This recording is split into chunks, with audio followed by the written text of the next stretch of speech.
नमस्ते दोस्तों, मैं विकास कुमार स्वागत करता हूं आप सभी को जीएस की नेक्स्ट प्रैक्टिस सेट में।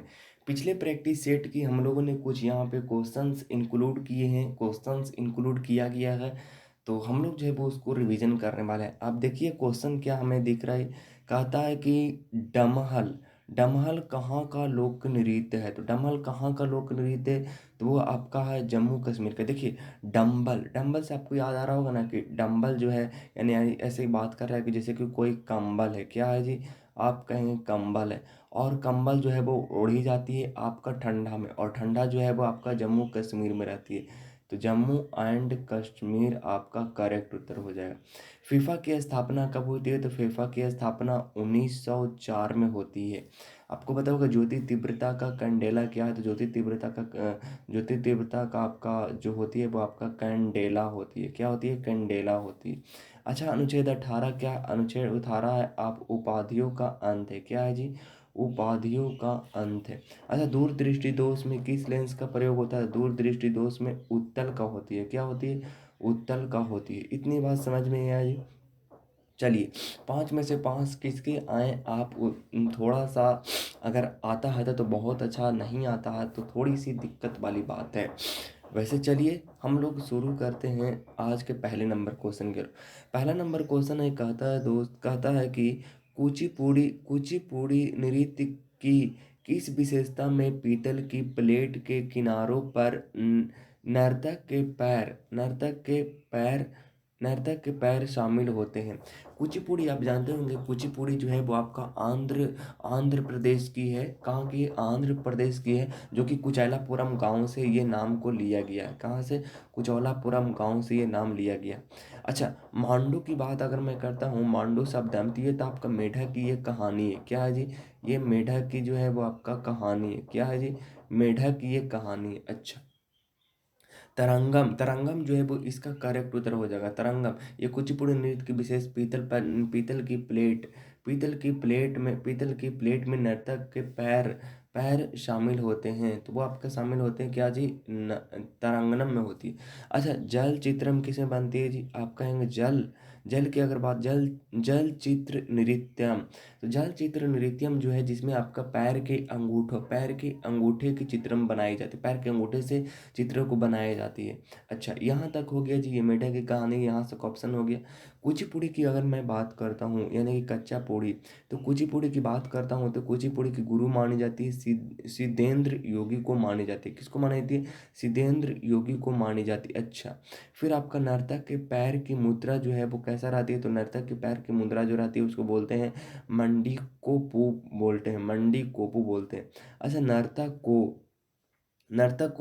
को क्या बोलते हैं, तो उसको बोलते हैं भगवत तालु बोलते हैं। क्या बोलते हैं, भगवत तालु बोलते हैं।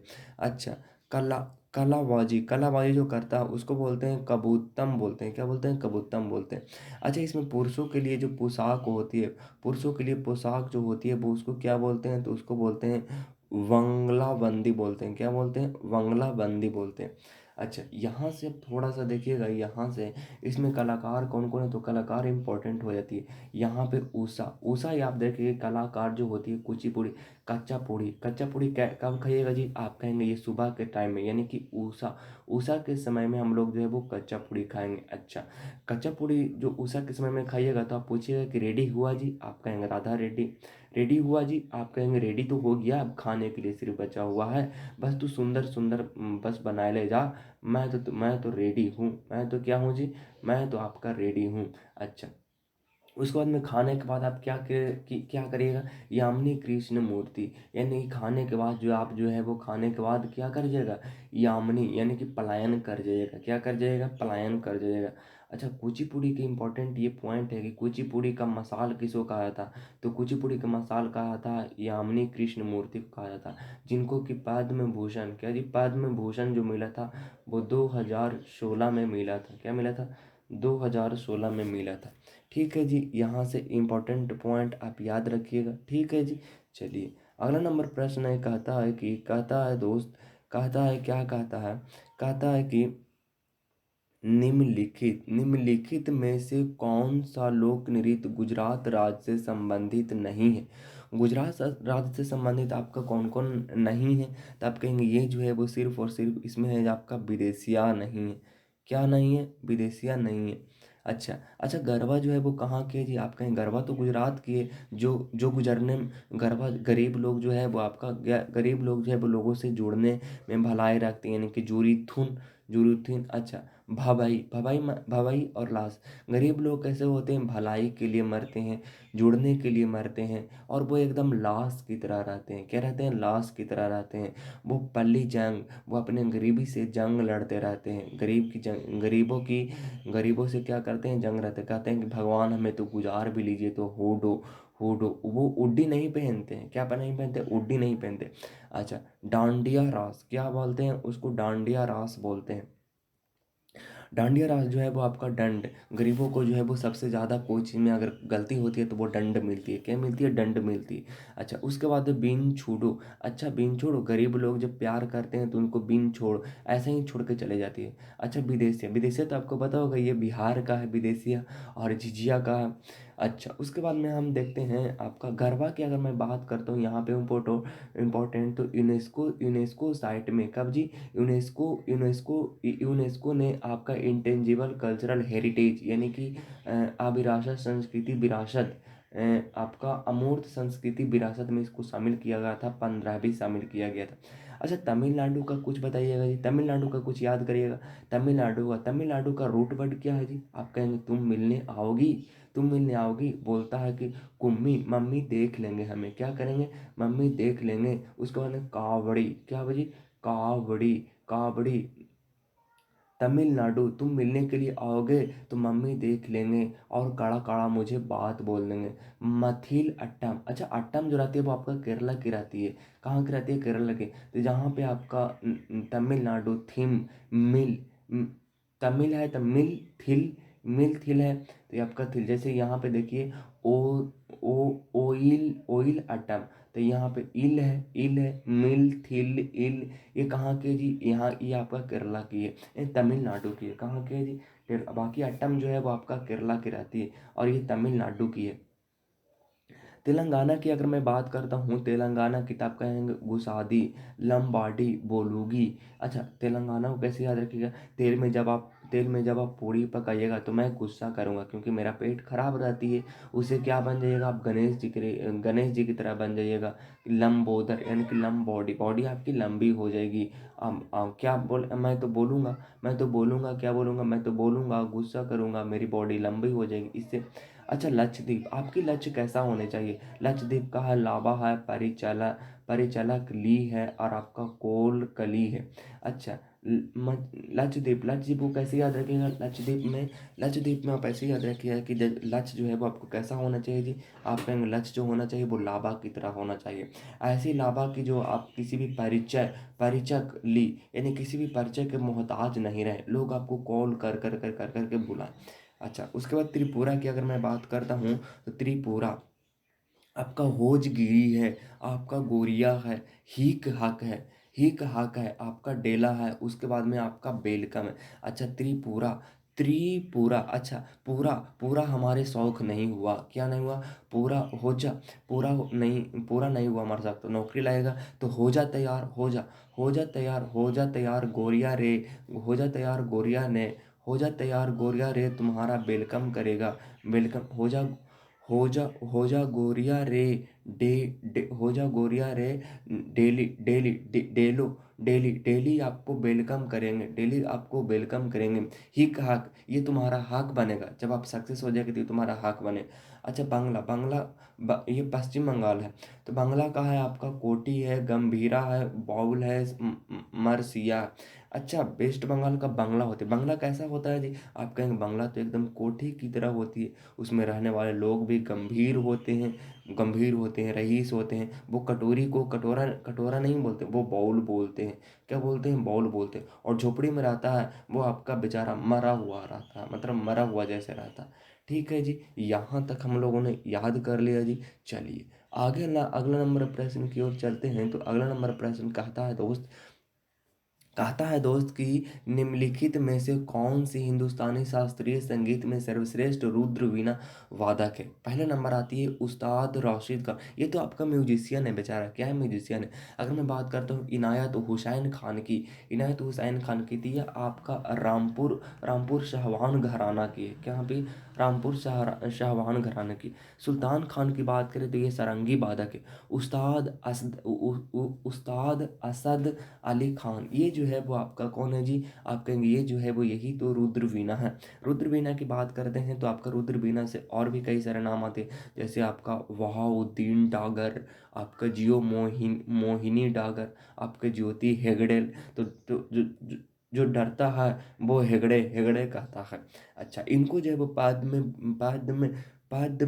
क्या जी, पद्म भूषण इनको 2000 कब मिला था, 2008 में इनको मिला था। कब मिला था, 2008 में मिला था। यहाँ से इम्पोर्टेंट बात है जी। चलिए, कुछ इंपॉर्टेंट पॉइंट है जो कि आप नोट करिएगा। तो चलिए, अगला नंबर प्रश्न कहता है दोस्त, कहता है कि निम्नलिखित में से कहता है कि निम्नलिखित में से कौन सा नृत्य रूप अरुणाचल प्रदेश का राज्य से संबंधित है। अरुणाचल प्रदेश को आपने जानते होंगे अरुण और आंचल से बनती है। तो अरुण और आंचल जो है वो मिलने जाती है कैसे जी, अरुण जो है वो आंचल से मिलने जाती है मुखोटा लगा के मिलती है। वो आंचल जो बोलती है कि जो बोल तुम भाई मेरे पास जब भी आना, तुम भी मेरे पास जब भी आना, तुम मेरे पास जब भी आना तब मुखौटा लगा के आना, नहीं तो मेरे घर में क्या हो जाएगी, युद्ध हो जाएगी। अच्छा, अरुणाचल प्रदेश के कौन कौन है, लोयन पिक है। लोयन पिक जो आपका मोनपा जनजाति के द्वारा किया था। आपका कांकी कांकी कांकी पोनुंग, आपका आपका हो जाएगा क्या जी, रेखम पाड़ा, इसको हम अखाड़ा बोलते हैं। तो युद्ध हो जाएगा कहाँ पे, अखाड़ा में।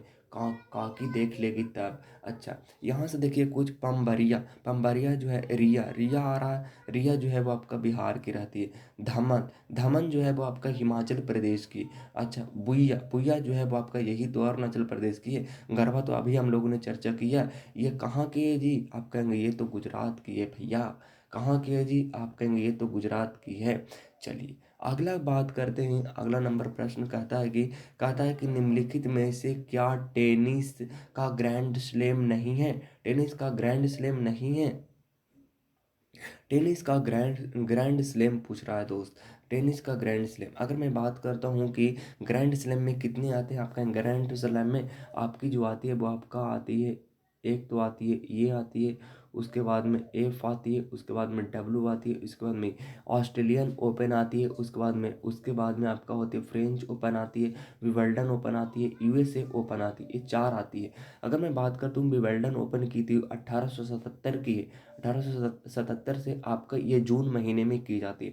इंडियन ओपन ये तो आपका नहीं है, तो ये आपका गलत हो जाएगा। अच्छा, रोलैंड गरोश, ये आपका फ्रेंच ओपन है। क्या जी, फ्रेंच ओपन का दूसरा नाम है। ये इंड मई में की जाती है। अकाब जी 1891 से ये हो रही है फ्रेंच। इसको जो खिलाया था वो आपका लाल बजरी पर खिलाया था, लाल बजरी पर खिलाया था। अच्छा, ऑस्ट्रेलिया ओपन की अगर मैं बात करता हूँ तो ऑस्ट्रेलिया ओपन जो है वो आपका 1905 से खेला जा रहा है, इसको शामिल किया गया है। और ये आपका जो है वो आपका जनवरी में मिड जनवरी में इसको जो है वो आपका कराई जाती है, मिड जनवरी में इसको खिलाया था।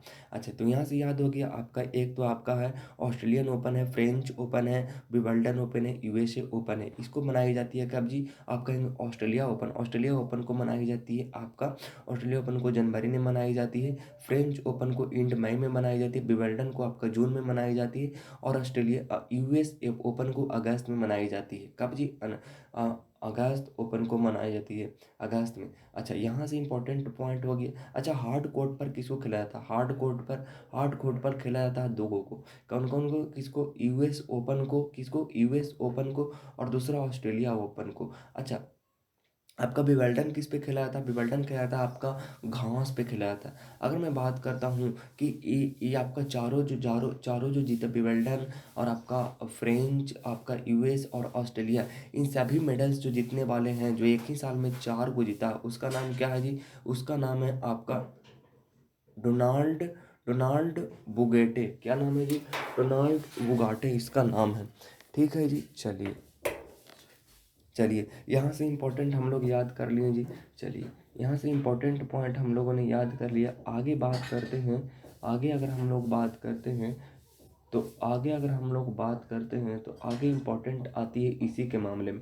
अच्छा, यहाँ से करंट अफेयर की बात करते हैं तो 2024 में अभी जो जीता था वो यूएस यूएस ग्रैंड स्लैम जो जीता था वो आपका जानिक जानिक सिनर ने जीता था। जानिक सिनर। और आपका यूएस ओपन जो है और आपका ऑस्ट्रेलियन ओपन जो है वो आपका जानिक सिनर ने जीता था। दोनों आपका जानिक सिनर ने जीता था। और अगर महिला की अगर हम बात करते हैं तो महिला आर्याना सबलंका इन्होंने जीता था। आर्याना सबलंका ने जीता था। अच्छा, उसके बाद विंबलडन ओपन जो जीता था वो आपका कार्लोस अल्कराज ने जीता था। और फ्रेंच ओपन जी आर्लेस अल्कराज ने जीता था। और ये आपका विंबलडन ओपन है वो आपका वारवोरा ने जीता था। और आपका फ्रेंच ओपन जो है वो आपका ईगा स्वेटिक ने जीता था।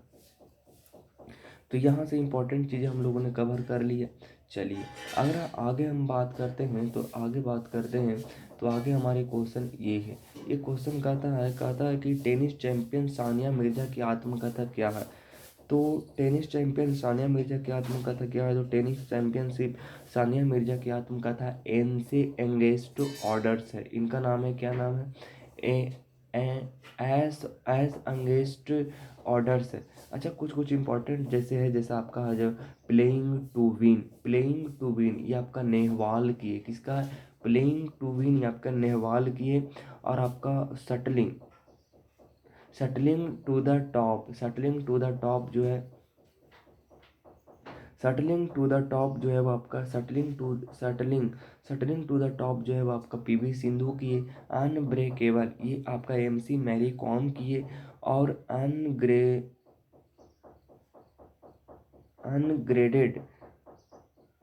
अनगार्डेड जो है अब आपका मिताली राज की है। और द स्मॉल वंडर ये आपका दीपा करमाकर की है। अच्छा, कुछ और है जैसे कि आपका गोल्डन गर्ल ये पीटी उषा की है। किसकी है? गोल्डन गर्ल जो है वो आपका पीटी उषा की है। The day I become a runner ये आपका किसकी है? ये है आपका सोहिनी चट्टोपाध्याय की है। अच्छा, C C third wonder in Indian sports ये आपका अभिषेक दुबे की है। अच्छा, आई हैव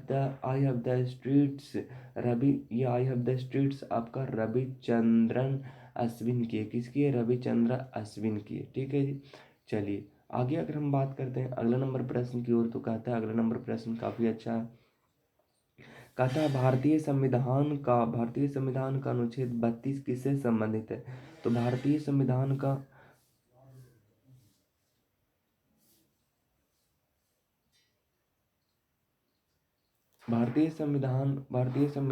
कौन सा अनुच्छेद 32 किससे संबंधित है। तो भारतीय संविधान का अनुच्छेद 32 किससे संबंधित है। तो 32 में आपने जानते होंगे ये हाईकोर्ट जो है वो इसके साथ जो है वो रीट जारी करता है आर्टिकल्स 226 के तहत। और सुप्रीम कोर्ट भी आपका 5 प्रकार की रीट जारी करता है। अच्छा, आर्टिकल्स 32 जो है वही उसी को डॉक्टर बी आर अम्बेडकर ने संविधान की हृदय और आत्मा इसको बोला है। ये बी आर अम्बेडकर ने बोला। अच्छा, उसके बाद ये 5 प्रकार की रीट कौन कौन है। 5 प्रकार की रीट बंदी प्रतिकरण यानी कि आपका हैबियस कॉर्पस इसको बोलते हैं। इसमें होती है कि जब भी कोई भी इंसान को बंदी बनाई जाती है तब मजिस्ट्रेट के सामने 24 घंटा के अंदर उसको पेश करना होती है। उसके बाद है आपका परमादेश मतलब होती है। परमादेश मतलब क्या होती है। परमादेश मतलब होती है कि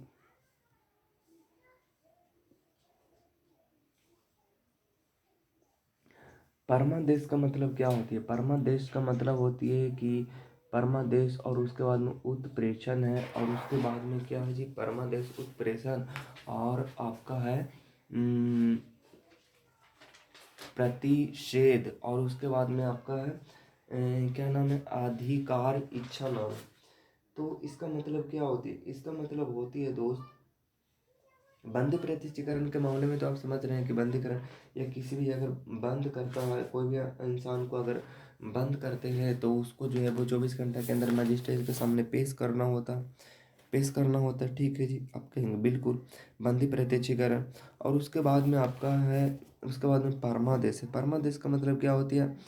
परमादेश का मतलब होती है कि वी ऑर्डर्ड, हम तुम्हें ऑर्डर देते हैं। जैसे कोई भी अगर अधिकारी काम नहीं कर रहा, कोई भी अधिकारी अगर काम नहीं कर रहा है, कोई भी अधिकारी काम नहीं कर रहा, तो वो कोर्ट उसको ऑर्डर देती है कि भाई तू काम क्यों नहीं कर रहा है, काम तुम क्यों नहीं कर रहा है। तुमको ये कोर्ट ऑर्डर देती है, तुमको किस बात की पैसा दिया जाता है। उसके बाद में उत्प्रेषण। उत्प्रेषण का मतलब क्या होता है? उत्प्रेषण का मतलब होती है ना कि, उत्प्रेषण मतलब होती है कि जो आपका जो उत्प्रेषण का मतलब होती है कि निचली अदालतों को ये जारी किया जाता है शीर्ष अदालत के द्वारा, अगर कोई भी काम गलत कर रहा है तो।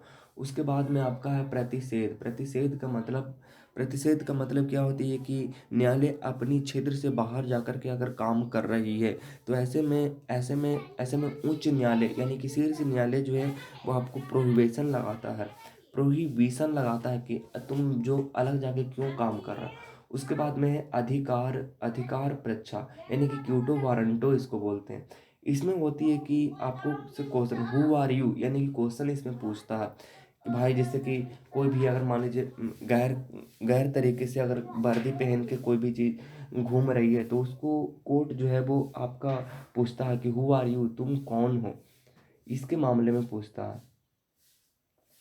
अच्छा, अगला नंबर प्रश्न कहता है कि अनुच्छेद 39 के ए का प्रावधान करता है। तो 39 के ए जो है वो आपका प्रावधान करता है। तो आपका 39 के ए जो है, 39 के ए का प्रावधान करता है। तो 39 के ए आपको पता है कि 39 के ए जो रिलेटेड है वो आपका समान न्याय तथा निःशुल्क विधि सहायता, यानी कि समान न्याय मतलब कि गरीब हो या अमीर हो, सबको न्याय की बात होगी। लेकिन रियलिटी ऐसा नहीं है, गरीबों को कभी नहीं न्याय मिलती है। वो मिलती है तो उसको मिलती है सिर्फ और सिर्फ सज़ा मिलती है, उसको न्याय नहीं मिलती है।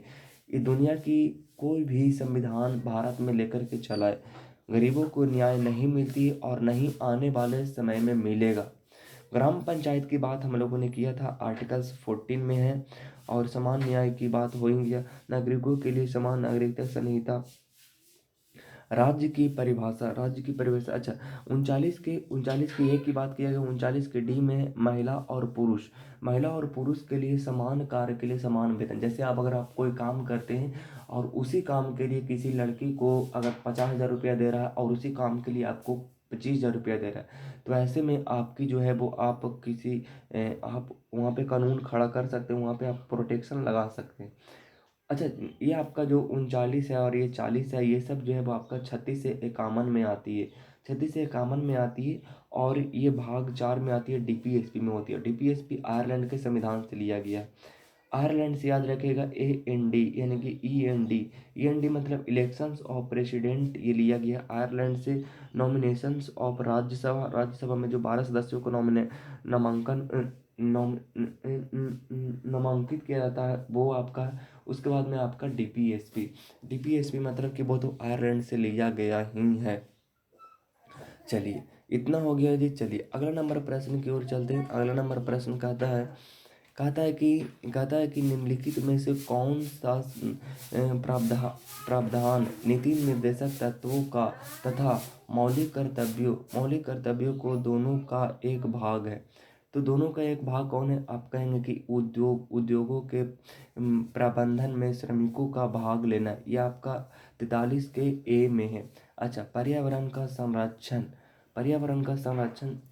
संरक्षण जो है वो आपका आर्टिकल्स 48 के ए में है। अभिभावक अपने बच्चों को शिक्षा के अवसर दिलाएंगे, ये आर्टिकल्स 45 में है, 0 से 6 वर्ष के बच्चों को। समान नागरिक संहिता जो है वो आर्टिकल आपका 44 में है। अब कुछ यहाँ पे है, जैसे कि आप देख सकते हैं कि आर्टिकल्स आपका 51 जो है वो आपका आर्टिकल्स 51 जो है वो आपका शांति बनाए रखने के लिए ये कहता है। आर्टिकल्स 50 जो है वो आपका कार्यपालिका और न्यायपालिका को पृथक करने, यानी कि कार्यपालिका और न्यायपालिका को अलग करती है। अच्छा, ये जो है जिसमें आपका ए लगा हुआ रहता है वो आपका कॉन्स्टिट्यूशन अमेंडमेंट से बनी है। कॉन्स्टिट्यूशन अमेंडमेंट 42वीं कॉन्स्टिट्यूशन अमेंडमेंट 1976 के तहत इसमें बनी है।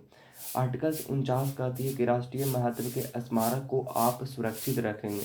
आर्टिकल्स 40 कहती है कि गाय, बछड़ा, दुधारू जो भी पशु है उनको आप हत्या नहीं कर सकते हैं। ये आपके ऊपर जो है वो कोर्ट जो है वो एक्शंस ले सकती है। चलिए अगला नंबर प्रश्न कहता है कि दिल्ली का हौज खास किसने बनवाया। दिल्ली का हौज खास आपको पता होगा अलाउद्दीन खिलजी ने बनाया है। और अलाउद्दीन खिलजी का शासनकाल 1296 से लेकर के 1316 तक रहा था। और इसको अली गुरसाब कहा जाता है, सिकंदर एहसान। इनकी डायलॉग जानते हो ना, इनकी डायलॉग क्या था, इनकी डायलॉग आपको याद होगा कि इनकी डायलॉग जो है वो आपको कि कहता नहीं है कि अलाउद्दीन खिलजी, एक मूवी निकला था उसमें कहता है कि जो आपका जो है वो क्या अब ऐसा वक्त आ गया है कि सिकंदर एहसानी एक महिला के लिए जंग करेगा। हाँ, बहुत फैला ली सरहदें, अब बाँह फैलाने की वक्त है। कैसे बोलता है, मुस्कुरा करके बोलता है, मुस्कुरा करके बोलता है कि क्या अब ऐसा वक्त आ गया है कि सिकंदर एहसानी एक महिला के लिए युद्ध करेगा। तो कहता है कि हाँ, बहुत फैला ली सरहदें, अब वहाँ फैलाने की वक्त है। तो अलाउद्दीन खिलजी के बारे में आप लोगों ने जानता होगा। इन्होंने अलाई दरवाज़ा आपका 1000 खंभा महल इन्होंने बनवाया था। इल्तुतमिश ने एकता प्रथा लगाया था, तो एकता प्रथा को इसने ख़त्म कर दिया अलाउद्दीन खिलजी ने। घोड़ा दागने की प्रथा चलाया था। बाजार नियंत्रण मतलब कि मार्केट कंट्रोल।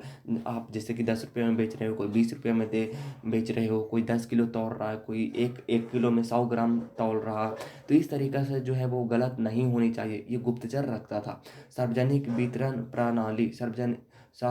वितरण प्रणाली यानी कि आप जो है वो लोगों को जो है वो मतलब कि शोषण नहीं कर सकते हैं। उसके बाद में कुंभ कर यानी कि कुंभ कर मतलब कि जो जो मार्केट पर जो लगता था, टैक्स लगता था, वो 4/5 कर दिया था, यानी कि लगभग 80% कर दिया था। भू राजस्व यानी कि लैंड रेवेन्यू, ये आपका 1/2 यानी कि लगभग 50% इन्होंने कर दिया था। ठीक है जी। चलिए अगला नंबर प्रश्न है मलिक कफूर के बारे में आपने जानते होंगे। मलिक कफूर के दक्षिण अभियान का नीति अविश्वसनीय वृतांत दिया था। मलिक कफूर के बारे में जानते होंगे अलाउद्दीन खिलजी ने इसको गुजरात से लाया था। जब विजय अभियान हुआ था गुजरात में, तब इसको 1000 दिनारी भी कहा था। 1000 दिनारी इसलिए क्योंकि हजार हजार हजार रुपये में इसको खरीद करके लाया था। अच्छा, उसके बाद में अमीर खुसरो की बात करते हैं। अमीर खुसरो की तो आप कहेंगे मलिक कफूर के दक्षिण अभियान का अति विश्वसनीय वृतांत दिया है। तो आपका दिया है कौन, अमीर खुसरो ने दिया है, अमीर खुसरो। अच्छा, दक्षिण अभियान में आप देखिए कि दक्षिण अभियान जो था, अगर दक्षिण अभियान की बात करते हैं तो दक्षिण अभियान में जब जब जब अलाउद्दीन खिलजी ने जब जीतने के लिए गया था, तब देवगिरी पर उस समय राज करता था रामचंद्र। तब 1296 में उस पर अटैक किया था, तब वो हार गया था। मतलब 1296 में उस पर जो है वो गया था। तब वहाँ के जो रामचंद्र था उसने कहा था कि महाराज हमें मत लूटिए, हम जो है वो आपको प्रति साल यानी कि हर एक साल आपको क्या देंगे, आप हर एक साल आपको टैक्स देंगे। तब उन्होंने टैक्स नहीं दिया। कहा कि टैक्स के साथ तू झूठ बोलेगा। 1306 में मलिक कफूर को भेजता है। मलिक कफूर एक हिजड़ा रहता है वारंगल। 1309 में प्रताप रुद्रदेव को आप जानते होंगे। इन्होंने इन प्रताप रुद्रदेव ही आपका जो है वो कोहिनूर को हीरा जो है वो कोहिनूर का हीरा जो है वो दे दिया था। और उसके बाद में ये दिलीप सेकंड ने ब्रिटेन के महारानी को दे दिया था। उसके बाद में है आपका द्वार समुद्रम ये आपका बीरलाल 1310 में यहाँ पे गया था। उसके बाद में पांडस ये आपका 1311 में इसको जीता था। ठीक है जी, यहाँ से कुछ इंपॉर्टेंट क्वेश्चन हमारे पास आ गया। चलिए अगला नंबर प्रश्न कहता है कि निम्नलिखित में से कौन सा अधिकारी अलाउद्दीन खिलजी के बाजार नियंत्रण से संबंधित नहीं है। तो बाजार नियंत्रण से संबंधित आपका कौन नहीं है, दरोगा ए मंडी, ये कोई पद नहीं था। लेकिन शाहनाह ए मंडी ये बाजार के प्रमुख था, जो गुप्तचर होता था, जो देखता था कि बाजार को कंट्रोल बाजार में क्या क्या चल रहा है। दीवान ए रियासत ये बाजार नियंत्रण के काम करता था।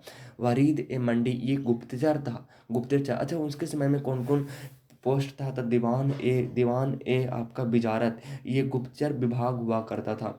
ये आपका दीवान-ए-आरिज, ये सैन्य विभाग हुआ करता था। ये आपका दीवान-ए-रसात, रसालत, ये आपका विदेशी यानी कि फॉरेन मिनिस्ट्री जो होता है ना, वो था। चलिए यहाँ से हमारे पास हो गया ये। चलिए अगला नंबर प्रश्न कहता है कि अगला नंबर प्रश्न यहाँ से है, कहता है कि आपका निम्नलिखित में से जानकारी पर विचार कीजिए। निम्नलिखित जानकारी पर विचार कीजिए। जो गुरसपा ये कर्नाटक पर है, शरावती नदी पर है, आपने जानते होंगे। अथिरापल्ली ये आपका केरला में है, चालाकुड़ी पर है। अच्छा, दूध सागर ये आपका गोवा में है, मांडवी नदी पर है। तीनों के तीनों जो सही है। अच्छा, कुछ इंपॉर्टेंट है जिसको हम देख लेते हैं। इंपॉर्टेंट क्या है जी? इंपॉर्टेंट हमारे पास ये है, आप देख लीजिए। इंपॉर्टेंट जो है, जैसे जैसे सबसे ऊंचा झरना, जब सबसे ऊंचा झरना आपका कुचिकल है। क्या है? जो कुचिकल है, जिसकी लंबाई जो है वो आपका 455 मीटर है, और ये बराही नदी पर मौजूद है। ये कर्नाटक में मौजूद है। उसके बाद सेकंड पर आती है, 399 मीटर लंबी है, ये उड़ीसा में है। उड़ीसा के बरेही पानी है, उड़ीसा की बरेही पानी है, और ये आपका बुध लंबा रिवर पर है। अच्छा, उसके बाद में आपका 340 मीटर लंबा है आपका नौकलिकाई, ये थर्ड नंबर पर है, 340 मीटर लंबा, ये मेघालय में मौजूद है। उसके बाद में चौथा नंबर पर आती है आपका थलैया, जो कि आपका तमिलनाडु में। अच्छा, वज्र झरना जो है वो आपका महाराष्ट्र में आती है जी। चचई और धुआंधार ये मध्य प्रदेश में है। और आपका कमपट्टी जो है वो आपका उत्तराखंड में है। और दुदुमा ये जो है आप कहाँ है? उड़ीसा में है। और आपका थलैयार जो है वो आपका तमिलनाडु में है। तो इम्पोर्टेंट है, यहाँ से देखिएगा। चलिए अगला नंबर प्रश्न है, कहता है दोस्त, कहता है कि भारत की सबसे बड़ी खारी खारी झील कौन सी है? पुलिकट झील आप जानते होंगे, ये तमिलनाडु की। ये चिल्का झील जो है वो आपका कहाँ की है जी? आप कहेंगे चिल्का झील जो है वो आप कहेंगे सबसे सबसे बड़ी लैगून झील है। और ये पहली रामसर साइट में शामिल हुआ था 1981 में। 1981 में शामिल हुआ था। सबसे लंबी झील की अगर मैं बात करता हूँ, तो सबसे लंबी झील आपका वेम्बनाड झील, जो कि आपका वेम्बनाड आपका केरला में है, और ये 96.5 किलोमीटर इसकी लंबाई है। सबसे गहरी झील की बात करते हैं तो मानसबल है, जो कि आपका जम्मू एंड कश्मीर में है। अगर मैं बात करता हूँ बूलर झील की, तो बूलर झील आपका मीठे पानी की सबसे बड़ी झील है, और ये कश्मीर में है बूलर झील। अच्छा, पैंगोंग त्सो ये आपका कहाँ पे? लद्दाख में। कहाँ पे? पैंगोंग त्सो आपका लद्दाख में। अच्छा, एकमात्र तैरता हुआ नेशनल पार्क जो है वो आपका कहाँ पे है? तो आप कहेंगे वो जो है वो आपका वुलम जाओ है। लोकटक झील जो है वो भी आपका मणिपुर में है, ये भी आपका तैरता हुआ। कुछ इस टाइप से ऐसे ऐसे करके के रहती है। ठीक है जी, यहाँ से इम्पोर्टेंट चीज़ें हमें पता चल गया। चलिए, यहाँ से इम्पोर्टेंट ज्ञान हम लोगों ने ले लिया। अगला नंबर प्रश्न कहता है कि कहता है दोस्त कि श्री सैलम जल विद्युत ऊर्जा संयंत्र किस नदी पर बनाया गया है? तो श्री सैलम जल विद्युत ऊर्जा संयंत्र किस नदी पर बनाया गया? तो ये तुंगभद्रा पर बिल्कुल भी नहीं, पेन्ना नदी पर नहीं, ये कृष्णा नदी पर बनाया गया है। कृष्णा नदी के बारे में जानते होंगे, ये दूसरा सबसे बड़ा हाइड्रो इलेक्ट्रिक पावर प्लांट इस पे है, तुंगभद्रा जो है। कहाँ? कृष्णा नदी। अच्छा, सबसे बड़ा जो है वो आपका सबसे बड़ा हाइड्रो इलेक्ट्रिक पावर प्लांट आपका नाथपा झाकरी, जो कि आपका सतलज नदी के किनारे पर है, और ये हरियाणा में है। अच्छा, सबसे पुराना जो है वो आपका हाइड्रो इलेक्ट्रिक पावर प्लांट किस पे है? तो आप कहेंगे दार्जिलिंग में। कहाँ पे है जी? आप कहेंगे दार्जिलिंग में। तो इसको याद रखिएगा, दूसरा सबसे बड़ा आपका कृष्णा नदी पर है श्री सैलम जल विद्युत ऊर्जा संयंत्र। और सबसे बड़ा जो है वो हाइड्रो इलेक्ट्रिक पावर प्लांट आपका नाथपा झाकरे, जो कि सतलज नदी के किनारे है, ये आपका हिमाचल प्रदेश में है। तो यहाँ से इंपॉर्टेंट पॉइंट हम लोगों ने ले लिया जी। चलिए अगला नंबर प्रश्न कहता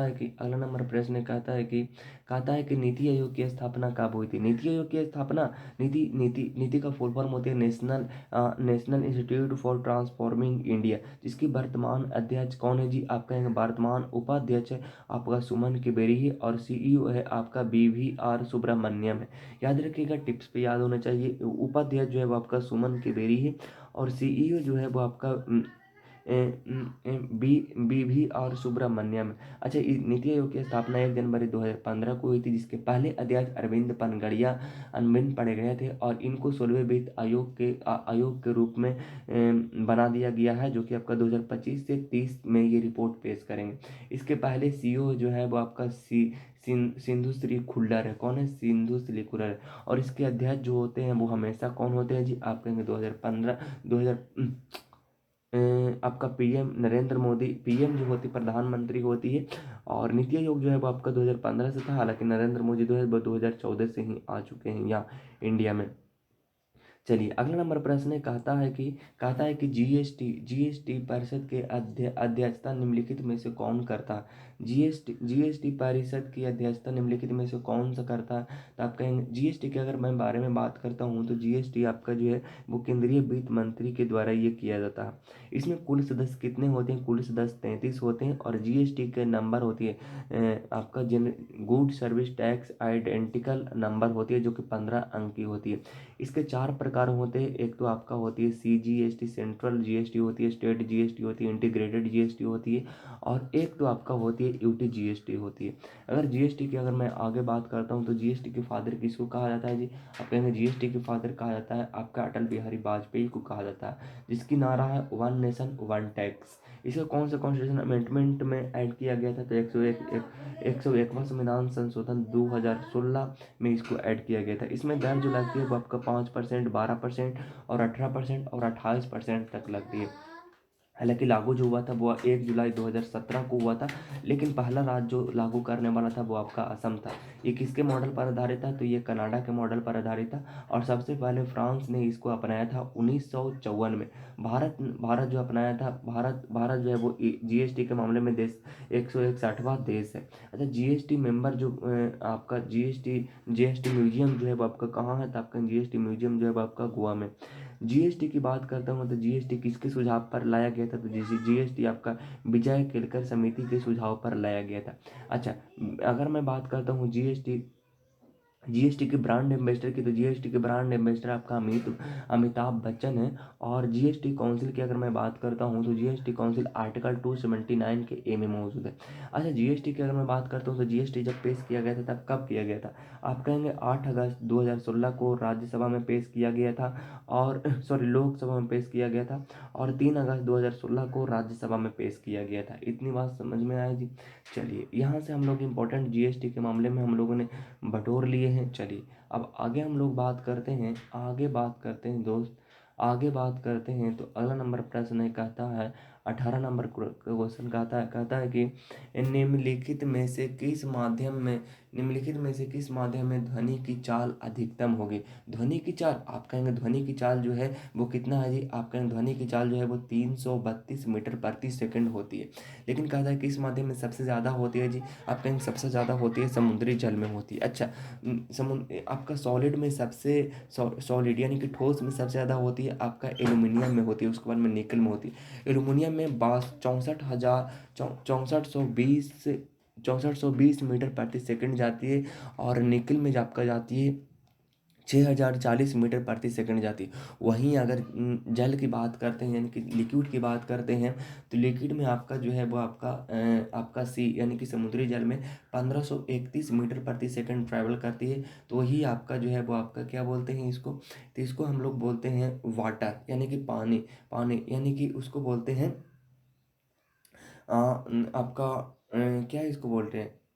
डिस्ट्रिक्ट वाटर जो है आपका 1498 मीटर प्रति सेकंड इसमें ट्रैवल करती है। लेकिन गैस में जो है वो करती है, हाइड्रोजन में आपका 1284 मीटर प्रति सेकंड, और हीलियम में 985 मीटर प्रति सेकंड जो है वो आपका ट्रैवल करती है। चलिए, अगला नंबर प्रश्न है, कहता है दोस्त, कहता है 19 नंबर प्रश्न है, कहता है ये फिजिक्स का क्वेश्चन है। कहता है कि निम्नलिखित में से कौन एसिड का एक विशिष्ट गुण है? तो एसिड का विशिष्ट गुण, एसिड मतलब आप जानते होंगे, एसिड मतलब कि आपका पीएच से 7 से अधिक नहीं, 7 से अधिक तो आपका वो हो गया क्या बोलते हैं, अम्ल हो गया। नीले लिटमस पेपर को लाल कर देता है, हाँ ये बिल्कुल होगा।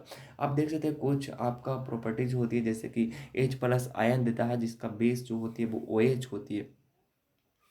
अच्छा, मिथाइल ऑरेंज जिसको पीले पीले से गहरा लाल कर देता, और क्षार जो है वो आपका उदासीन रहता है, स्वाद में ये खट्टे होते हैं। अच्छा, NaOH, NaOH प्लस में आपका HCl को जब हम लोग मिलाते हैं तब NaCl प्लस में H2O बाहर निकलती है। अच्छा, उसके बाद में क्षार और लवण है, इसको आप थोड़ा सा देखिएगा। चलिए, अगला नंबर प्रश्न कहता है, आज का लास्ट नंबर प्रश्न कहता है कि लार जो है वो आपका लार डैंस के पाचन में मदद करता है। लार जो है वो स्टार्च के पाचन में मदद करता है। अगर मैं बात करूँ लार, तो एक दिन में एक इंसान जो है वो 1 से 1.5 लीटर लार जो है वो बनाता है। अच्छा, लार ग्रंथि जो होती है वो आपका 3 प्रकार की होती है। एक तो होती है आपका पैरोटीड होती है, सबमैंडिबुलर होती है, उसके बाद में आपका होती है सबलिंगुअल होती है। ये सबसे बड़ी लार ग्रंथि है, पैरोटीड होती है, और सबलिंगुअल होती है आपका छोटी होती है। क्या होती है? ये छोटी लार ग्रंथि होती है। अच्छा, लार ग्रंथि जो है वो आपका क्या क्या निकलती है? आपका लाइसोसोम और आपका टाइलिन। टाइलिन जो है वो आपका स्टार्च को तोड़ने की काम करती है, और लाइसोसोम जो निकलती है वो आपका बैक्टीरिया को मारने की काम करती है, और इससे भी नहीं मारता तो अंदर जाती है HCl यानी कि हाइड्रोक्लोरिक अम्ल जो है वो निकलती है, वो मारती है। अच्छा, पेप्सिन जो है वो आपका प्रोटीन को पचाने का काम करती है। अच्छा, रेनिन रेनिन आपका मिल्क को पचाने की काम करती है। ट्रिप्सिन आपका फैट को पचाने की काम करती है। लाइपेज आपका फैट को पचाने का काम करती है। एमाइलेज ये आपका स्टार्च को तोड़ने में मदद करती है। ठीक है जी, चलिए अगला नंबर प्रश्न है, कहता है दोस्त, कहता है कि ये आपके लिए होमवर्क है, और लार का पीएच मान कितना है? कितना है जी? लार का पीएच मान कितना है, इसके बारे में आपको कमेंट बॉक्स में बतानी है। बाकी वीडियोज आपको कैसा लगा, प्रैक्टिस सेट आपको कैसा लगा, क्या करनी चाहिए नहीं करनी चाहिए। बाकी मुलाकात होगी नेक्स्ट वीडियो में नेक्स्ट टॉपिक के साथ। आप तक के लिए ऑल द बेस्ट। जय हिंद, वंदे मातरम।